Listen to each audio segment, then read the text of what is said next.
Oke, kawan-kawan semuanya, Assalamualaikum warahmatullahi wabarakatuh. Seperti biasa, gue balik lagi di channel YouTube ini ya. Oke, untuk kesempatan kali ini ya, gue ingin masih melanjutkan pembahasan terkait dengan dugaan ijazah aspal dari Mukidi Bahlul Pekok Sontoloyo ya. Ini memang kalau kita lihat ya dari berbagai macam perilaku ya, kemudian statement atau pernyataan dari Mukidi ini memang sudah menggambarkan bahwa yang bersangkutan itu dalam kondisi panik luar biasa. Kenapa kita bisa sebut bahwa Mukidi ini dalam kondisi panik luar biasa terkait dengan kasus ijazah aspalnya dia semakin terbongkar gitu ya. Karena ini banyak sekali ocehan-ocehan dari Mukidi itu memang kebanyakan itu sekarang merasa ibaratnya dizolimi gitu ya oleh pihak lain. Jadi Mukidi ini seolah-olah tuh kayak playing victim ya. Jadi dia ini sekarang banyak mencari kambing hitam ya untuk menyalahkan membela dirinya terkait dengan kasus ijazah aspalnya. Jadi biasa memang strategi yang dilakukan oleh Mukidi ini ketika kebobrokannya sudah terbongkar secara terbuka di hadapan publik, maka Mukidi ini langsung memainkan semacam apa ya, ya boleh dibilang playing victim lah ya. Jadi merasa dizolimi, merasa ya itulah ya, merasa dizolimi yang paling utama gitu ya. Nah ini salah satu statement dari Mukidi yang menurut gue memang sudah menandakan yang bersangkutan itu dalam kondisi panik luar biasa gitu ya. Bahwa Mukidi itu ngomong katanya ya, pihaknya Mukidi ngomong katanya ada orang besar ya di balik kasus ijazah aspalnya dia. Kemudian juga orang besar tersebut disinyalir itu berasal dari Partai Biru ya. Itu langsung dari pihaknya Mukidi loh yang ngomong kayak gitu. Berarti kan ini sama saja Mukidi ini ya, ini melemparkan dua ya ibaratnya dua semacam ya dua anak panah gitu ya. Secara ngawur gitu ya. Jadi Mukidi ini seolah-olah ini melemparkan ibaratnya kambing hitam itu adalah Pak SBY dan Demokrat. Jadi lucu juga gitu ya. Apa hubungannya Pak SBY dengan Demokrat ya terkait dengan isu ijazah aspalnya dia? Tidak ada. Karena kalau kita lihat dari kasus ijazah aspalnya Mukidi itu kan murni memang terkait dengan kebobrokan Mukidi yang menggunakan ijazah aspal secara personal. Tidak ada hubungannya dengan Pak SBY ataupun Demokrat gitu loh. Jadi aneh juga Mukidi ini kok bisa-bisanya menuduh orang besar tersebut adalah Pak SBY, kemudian Partai Biru tersebut adalah Demokrat gitu ya, yang menjadi sutradara dari isu ijazah aspalnya dia. Kemudian seolah-olah menyatakan bahwa Roy Suryo Bang Rismon itu adalah orang-orang yang dikendalikan oleh orang besar ini dan Partai Biru. Lucu gitu ya. Padahal kalau misalkan Mukidi ini memang istilahnya itu nggak panik, ya kan, harusnya kan dia tinggal ibaratnya mengikuti proses hukumnya saja. Tunjukkan ijazah aslinya secara fisik di hadapan publik, tunjukkan ijazah aslinya ya secara fisik ya untuk diperiksa oleh lembaga independen gitu ya. Jangan oleh pihak kepolisian gitu kan. Karena kalau pihak kepolisian itu sudah banyak sekali ya ibaratnya banyak pengalaman-pengalaman yang merekayasa kasus gitu ya. Ada kasus KM50, kasus Jessica Wongso, kemudian kasus Joshua Huta Barat ya. Itu kan banyak sekali kasus-kasus yang memang direkayasa oleh polisi sendiri. Jadi kita nggak bisa percaya hasil lab uji forensik dari pihak Bareskrim Polri begitu saja.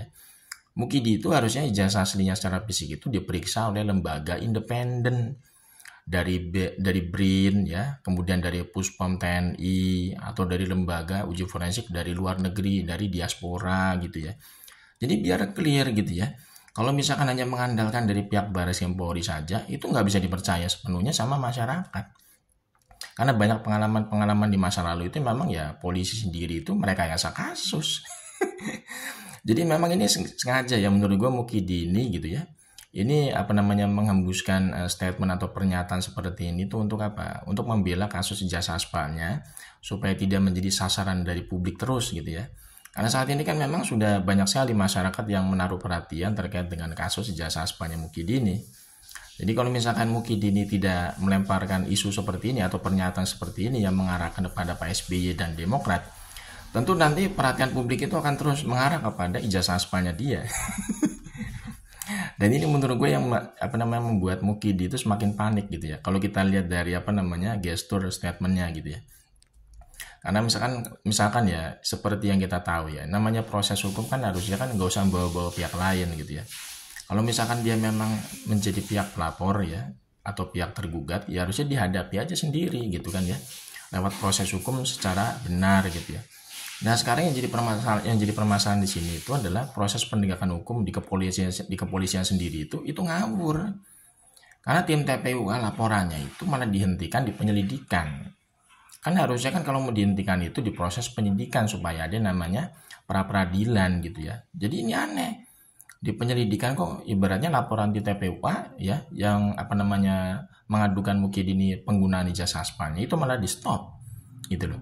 Kan itu kan sebenarnya nggak sesuai dengan mekanisme KUHP ya. Yang namanya penyidikan itu harusnya lebih diutamakan. Bukannya penyelidikan langsung diberhentikan gitu kan. Harusnya di penyidikan itu kalau misalkan memang tidak cukup bukti baru ya dilakukan yang namanya SP3 gitu ya. Nanti tinggal diuji pra peradilan oleh pihaknya tim TPUA gitu kan. Jadi biar clear. Ini aneh gitu ya proses hukumnya. Di pihak tim TPUA laporannya sudah diberhentikan lewat penyelidikan kan aneh. Padahal kita nggak mengenal yang namanya penghentian di tingkat penyelidikan tidak dikenal. Karena dalam hukum pidana itu kan kalau misalkan dari kepolisian sendiri itu menghentikan tindak pidana itu dari pihak penyidikan bukan penyelidikan gitu loh. Jadi tidak ada ruang untuk melakukan yang namanya pra peradilan gitu kan. Nah, lebih lucunya lagi laporannya Mukidini kok bisa naik ke tahap penyidikan di Polda Metro. Padahal belum pernah ada ya istilahnya putusan pengadilan yang berkekuatan hukum tetap yang menyatakan ijazahnya dia asli. Jadi bagaimana mungkin laporannya Mukidi itu bisa diterima ke tahap penyidikan dengan tuduhan pasal fitnah atau pasal pencemaran karena Bang Rismon dan kawan-kawan nuduh ijazahnya dia aspal gitu. Ini sebenarnya kan sangat ironis gitu ya. Proses penegakan hukum kita itu kebanyakan itu ngawur gitu loh. Udah gitu pihak yang diduga menggunakan ijazah aspal ini justru malah melemparkan isu-isu yang gak jelas ya. Ibaratnya mencari kambing hitam dari pihak lain gitu kan, nuduh ada orang besar yang memberikan semacam sutradara gitu ya terkait dengan kasus ijazah aspalnya dia. Kemudian menuduh ada partai biru ya yang menjadi dalang terkait dengan kasus ijazah aspalnya dia. Ini kan sebenarnya semakin ngawur gitu loh. Jadi kelakuan Mukidi ini ngawur, kemudian proses penegakan hukum di negara kita ini tambah ngawur.